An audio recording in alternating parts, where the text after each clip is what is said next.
अल्हम्दुलिल्लाहि वकफ़ा वसलामुन अला इबादिहिल्लज़ीना इस्तफ़ा अम्मा बअद फ़अऊज़ु बिल्लाहि मिनश शैतानिर रजीम बिस्मिल्लाहिर रहमानिर रहीम क़ुल इन कुन्तुम तुहिब्बूनल्लाह फत्तबिऊनी युहब्बिबकुमुल्लाह व यग़फिर लकुम ज़ुनूबकुम वल्लाहु गफ़ूरुर रहीम। सदक़ल्लाहुल अज़ीम। वक़ाल रसूलुल्लाहि सल्लल्लाहु अलैहि वसल्लम फ़ी बअदिल हदीसिल्लज़ी रवाहु तिर्मिज़ी अबू बक्रिन व उमर सय्यदा कुहूलि अहलिल जन्नह औ कमा क़ाल रसूलुल्लाहि सल्लल्लाहु तबारक व तआला अलैहि वसल्लम। मेरे मोहतरम दोस्तों और भाइयों, आज 22 जुमाद सानिया है। सैयदना सिद्दीक़ अकबर रज़ियल्लाहु अन्हु का यौम वफ़ात है। इत्तेफाक से उनका यौम वफ़ात भी है और दिन भी जुमे का है। अबू बकर सिद्दीक़ रज़ियल्लाहु अन्हु से मोहब्बत हमारे ईमान का हिस्सा है। जिस सीने में सैयदना सिद्दीक़ की मोहब्बत नहीं, वो सीना ईमान से खाली है। ये वो हस्ती है जिसका तज़किरा कुरान में आया है। बाकी सहाबा को तो उमूमी तज़किरा आया कि अल्लाह ताला फरमाता है कि सहाबा हिदायत याफ्ता हैं, सहाबा के पीछे चलो, लेकिन एक एक सहाबी का तज़किरा कुरान में नहीं है। लेकिन सैयदना सिद्दीक़ अकबर वो हस्ती हैं जिनका बाकायदा कुरान में तज़किरा है और उनके सहाबी होने का तज़किरा है। अल्लाह ताला फरमाता है इज़ यक़ूलु लिसाहिबिही, जब हज़ूर अपने सहाबी से कह रहे थे ला तहज़न गम न कर, तो यहाँ सराहतन कहा कि हज़ूर अपने सहाबी सिद्दीक़ से कह रहे थे गारे सौर में। गारे सौर में आपके साथ सिर्फ एक ही सहाबी थे, उस वक्त और कोई सहाबी साथ नहीं था। तो अल्लाह के नबी ने हज़ूर सल्लल्लाहु अल्लाह ने अपने नबी को कहा कि तुम अपने सहाबी से ये जुमला कहो कि गम न करो। खैर, मैं अर्ज़ ये कर रहा था कि वो अजीम सहाबी हैं जिनका तज़किरा कुरान में, जिनका तज़किरा मेरे नबी के फरमान में, और इतना ऊंचा मकाम था सैयदना सिद्दीक़ अकबर रज़ियल्लाहु अन्हु का कि आप सल्लल्लाहु अलैहि वसल्लम एक दफ़ा तशरीफ़ लाए। मस्जिद नबवी में सहाबा बैठे हुए थे और आपके दाएं तरफ और बाएं तरफ ये दोनों हस्तियां थीं, यानी सैयदना सिद्दीक़ अकबर आपके साथ थे, सैयदना उमर आपके साथ थे, दोनों आपके साथ चल रहे थे। आप जब सहाबा के मजमा में आए, आपने दोनों का हाथ पकड़ा, सैयदना अबू बकर और सैयदना उमर का, और फिर आपने हाथ ऊंचे कर कर कहा इन्ना नुबअसु यौमल क़ियामति हाकज़ा, हम क़यामत वाले दिन ऐसे ही खड़े होंगे कि मैं उठूँगा, मेरे साथ सिद्दीक़ उठेगा, मेरे साथ फ़ारूक उठेगा, हम ऐसे क़यामत वाले दिन उठेंगे। तो ये वो अजीम हस्तियाँ थीं जिनको हज़ूर सल्लल्लाहु अलैहि वसल्लम ने दुनिया में अपने साथ रखा। मरने के बाद आपके साथ उठना, इसकी बशारत दी। बाकी दुनिया से फौत होने के बाद दोनों का इकट्ठे सोना ये इनके बस में नहीं था। दुनिया में इकट्ठे रहना बस में था कि हज़ूर के साथ रहते थे। दुनिया से उठने के बाद भी हज़ूर का साथ मिले, ये नेक अमल से होता है। वो उन्होंने आला दर्जे के अमल करके दिखलाए तो अल्लाह ने मरने के बाद भी हज़ूर का साथी बना दिया। लेकिन फौत हो जाने के बाद दुनिया में भी इकट्ठे सोए रहें, ये इनके बस में नहीं था कि क्या पता किसकी वफ़ात कहाँ हो, किसकी वफ़ात कहाँ हो। अल्लाह ने कहा कि ये तुमने कर दिया जो दुनिया में तुम्हारे बस में था, वफ़ात के बाद कहाँ सुलाना है ये मैं कर दूँगा।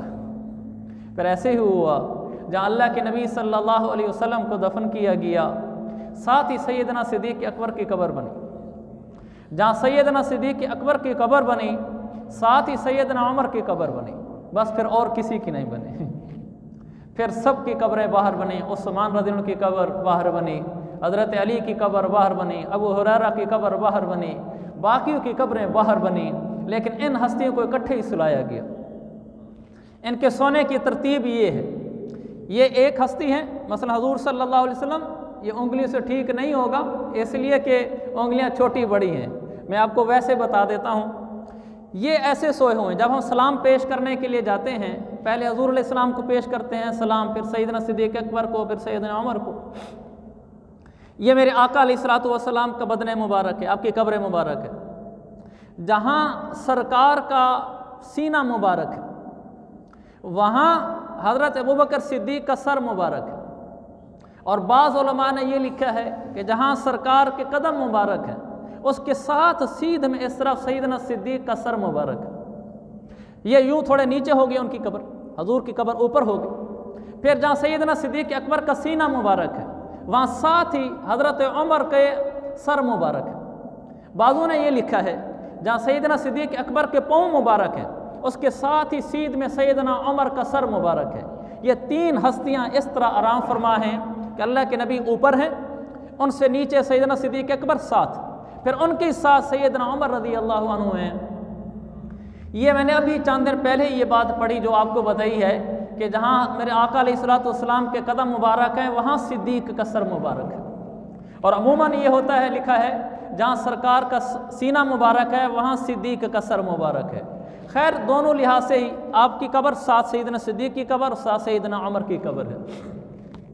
जब सैयदना सिद्दीक़ अकबर की वहाँ तदफीन हो गई, हज़रत उमर की शहादत हो गई, तो हज़रत उमर रज़ी अल्लाह अपनी ज़िंदगी में अपने बेटे अब्दुल्ला बिन उमर को भेजा हज़रत आयशा के पास और कहा कि उनसे जाकर कहना कि उमर बिन ख़त्ताब कहता है कि जिस कमरे में हज़ूर अलैहिस्सलाम और अबू बकर सिद्दीक़ दफन है ये आपका कमरा है, आपका घर है, अगर आप इजाज़त दें तो उमर इसमें सो जाए अपने वफ़ात के बाद। और बेटे से कहा कि उन्हें यह ना कहना कि अमीरुल मोमिनीन कह रहे हैं, उन्हें कहना कि उमर बिन ख़त्ताब कह रहा है, मेरा अमीरुल मोमिनीन का कार्ड इस्तेमाल न करना। उन्होंने जाकर पूछा तो हज़रत आयशा ने फरमाया जगह तो मैंने अपने लिए रखी हुई थी लेकिन मैं उमर बिन ख़त्ताब की हस्ती को अपनी ज़ात पर तरजीह देती हूँ, मेरी तरफ से उनको इजाज़त है। फिर हज़रत उमर की शहादत का वक्त जब करीब आया तो अपने बेटे अब्दुल्ला बिन उमर से कहा मैं जब इजाज़त ले रहा था आपके वास्ते से उस वक्त अमीरुल मोमिनीन था मैं, तो मेरा एक मकाम और ओहदा था, जब मैं दुनिया से चला जाऊँ फिर तो कोई अमीरुल मोमिनीन न रहा, फिर जाकर दोबारा इजाज़त लेना, अगर फिर इजाज़त दे दें तो दफन कर देना, अगर फिर किसी वजह से इजाज़त ना दें तो फिर ना करना। उन्होंने फिर जाकर दोबारा इजाज़त ली तो अम्मी जान ने इजाज़त दे दी। फिर अल्लाह ने वहाँ इन दोनों हस्तियों को आपके पहलू में सुलाकर साबित कर दिया कि जो हस्ती मेरे नबी के नक्श कदम पर चलती है मैं उसको नबी का साथ दे देता हूँ। तो मेरे अज़ीज़ भाइयों 22 जमात-उस-सानिया के हवाले से मैं अर्ज़ कर रहा था कि सैयदना सिद्दीक़ से मोहब्बत हमारे ईमान का हिस्सा है। इस हस्ती की कुर्बानियों को देख कर रोंगटे खड़े हो जाते हैं, पता नहीं सिद्दीक़ किस चीज़ से बना था, क्या अल्लाह ने उनका इंतखाब किया था, क्या वो इंसान पैदा हुआ था, अक्ल दंग हो जाती है, समझ नहीं आती कि वो कैसा था।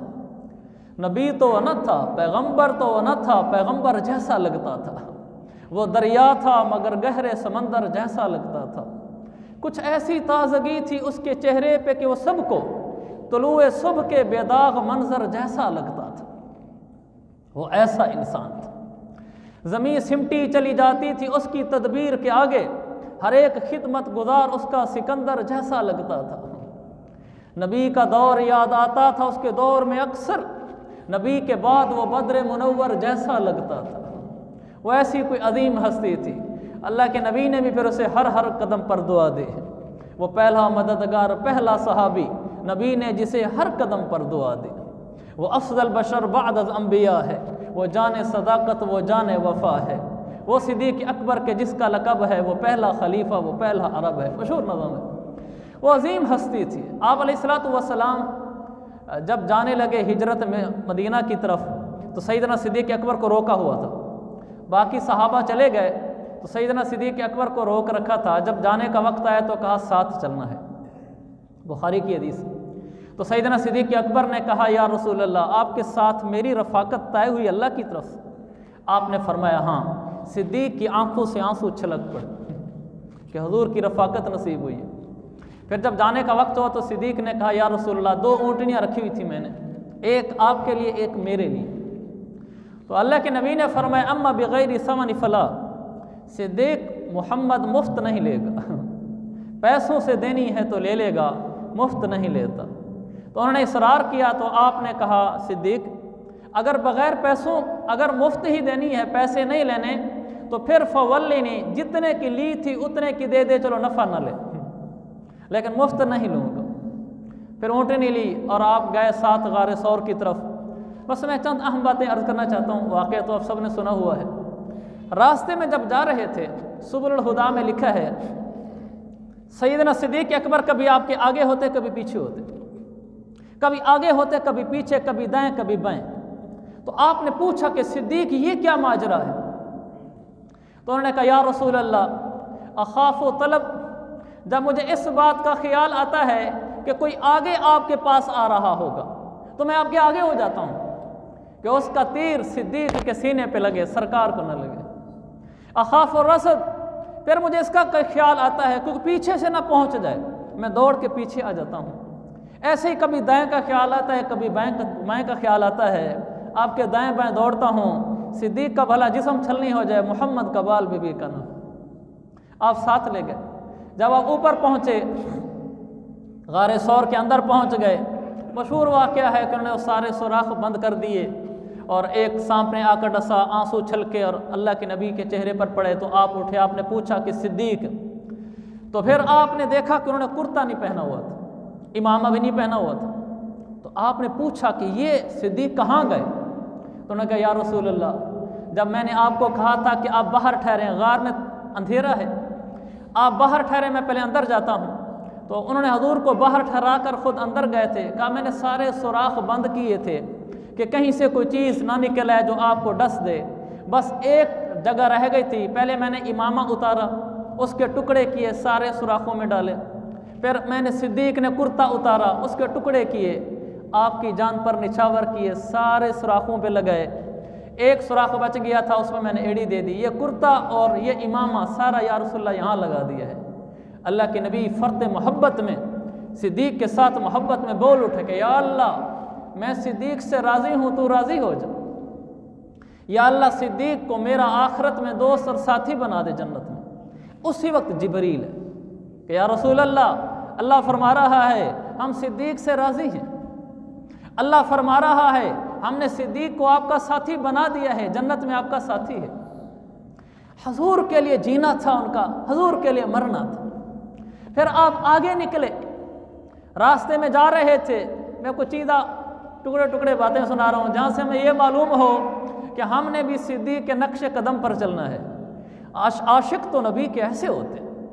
रास्ते में जा रहे थे, पूरा एक डेढ़ दिन हो गया था, मुसलसल चल रहे थे, मुसलसल, कि कहीं पीछे से पहुंच ना जाएं, गैर मारूफ रास्ते से जा रहे थे। ये भी बुखारी की हदीस है।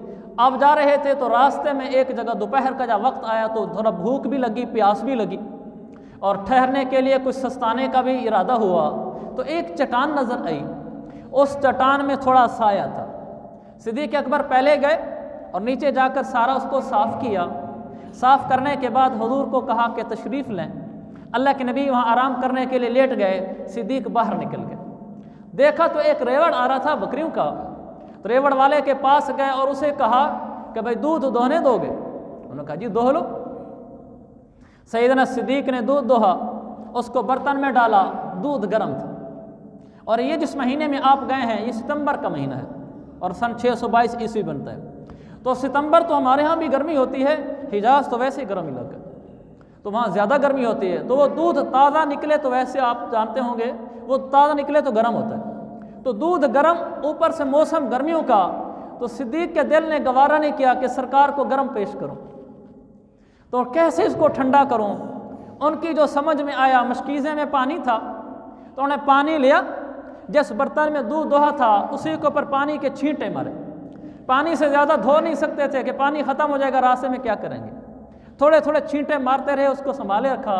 थोड़ा वक्त भी गुजर गया, पानी के छींटे पड़ने से वो ठंडा भी हो गया। आए और अल्लाह के नबी को पेश किया। अल्लाह के नबी ने जब पिया और घूंट आपके अंदर उतरा, सरकार के अंदर उतरा, तो सिद्दीक़ के अल्फाज सुनना का शारी बहत्ता रदी तो, जब सरकार ने दूध पिया तो मेरा दिल खुश हो गया।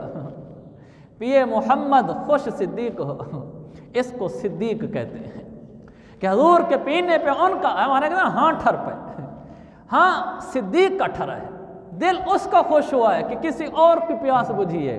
उनकी प्यास बुझी है जिसके लिए सिद्दीक़ जान लिए फिरता था। वो सारे का सारा फ़कत मुस्तफ़ा के लिए था, वो ज़िंदा फ़कत खुदा के लिए था, वो सारे का सारा फ़कत मुस्तफ़ा के लिए था। वो अजीब हस्ती थी, वो सारे का सारा खुदा के लिए था, वो ज़िंदा फ़कत मुस्तफ़ा के लिए था। वो ईमान लाने बचाने में पहला, वो बार खिलाफत उठाने में पहला, इताअत शुजाअत में वो सबसे आगे, नबी की इताअत में वो सबसे आगे। वो सारे का सारा खुदा के लिए था, वो ज़िंदा फ़कत मुस्तफ़ा के लिए था। तो मेरे अज़ीज़ भाइयों, नबी के लिए ज़िंदा रहना, नबी की ख्वाहिश पर अपनी ख्वाहिशें कुर्बान करना, नबी पर अपना सब कुछ लगा देना, नबी की खुशी में अपनी खुशी समझना, नबी के दुख को अपना दुख समझना, नबी के लिए अपना सब कुछ लुटा देना, ये ईमान है जो सिद्दीक ने हमें करके दिखलाया है कि मैं सब सिद्दीक मोहम्मद के लिए जीता मरता था।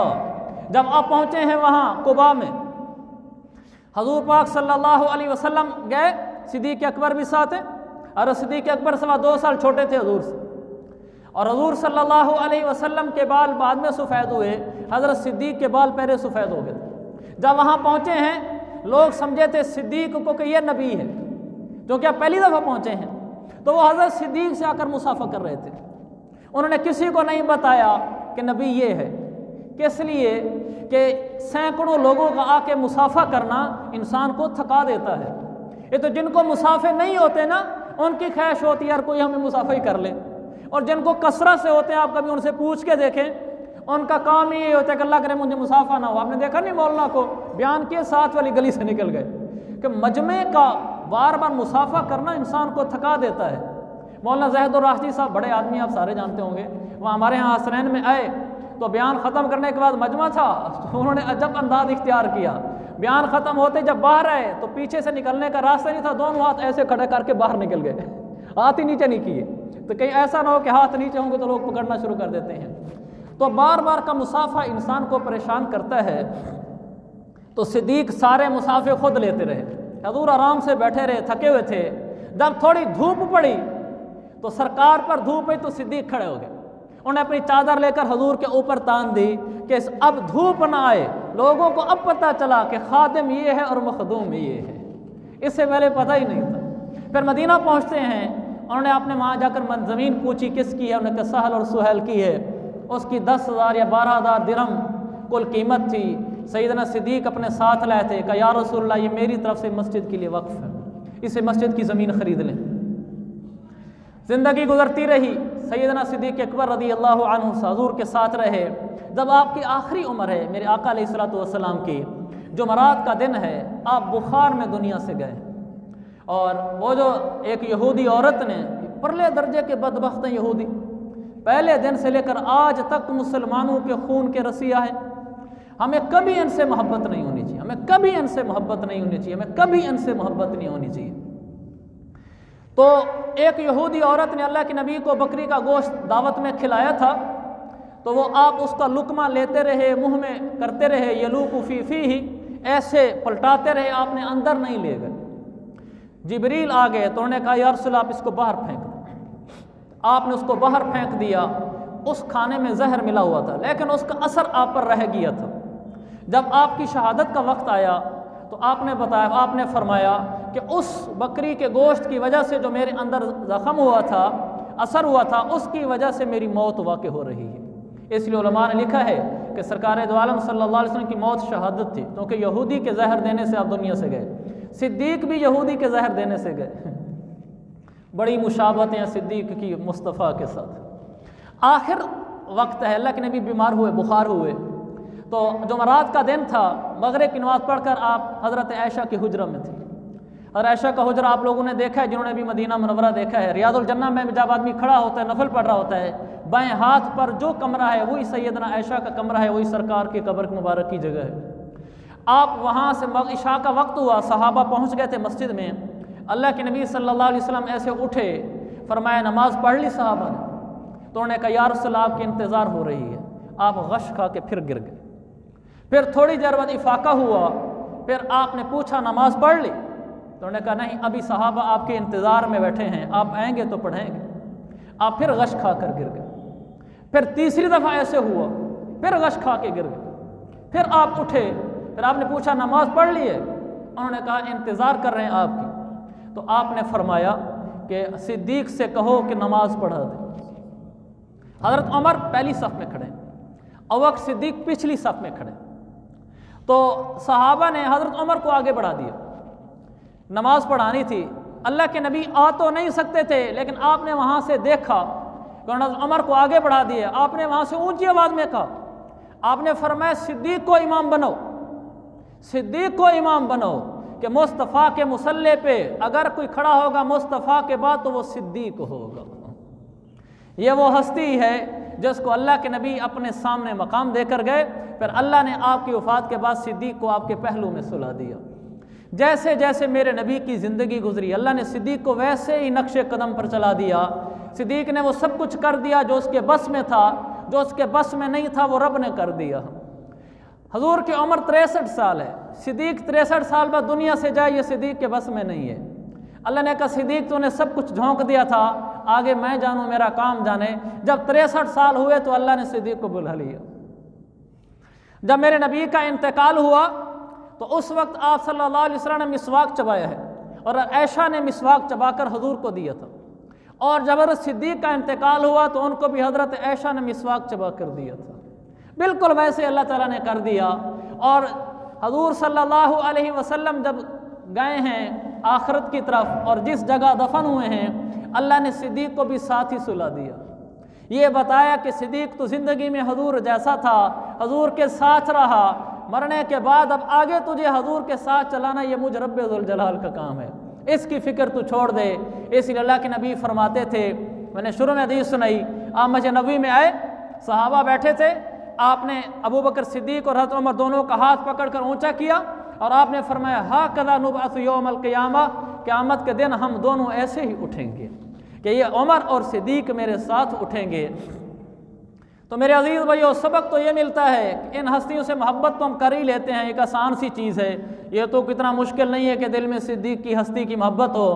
जो असल मुश्किल सबक है उसकी तरफ नहीं आते, ना मैं आता हूँ ना आम लोग आते हैं।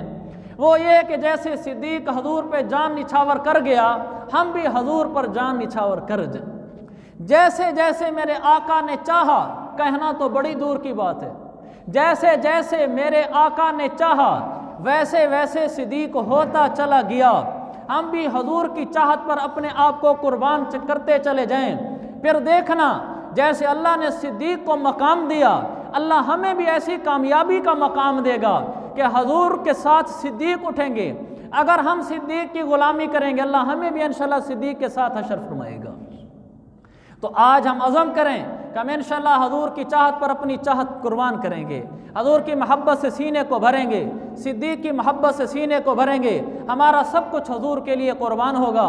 अल्लाह ताला ये सबक मेरा भी पुख्ता फरमाए, आप हजरात का भी पुख्ता फरमाए। व आखिर दावाना अनिल हम्दुलिल्लाह।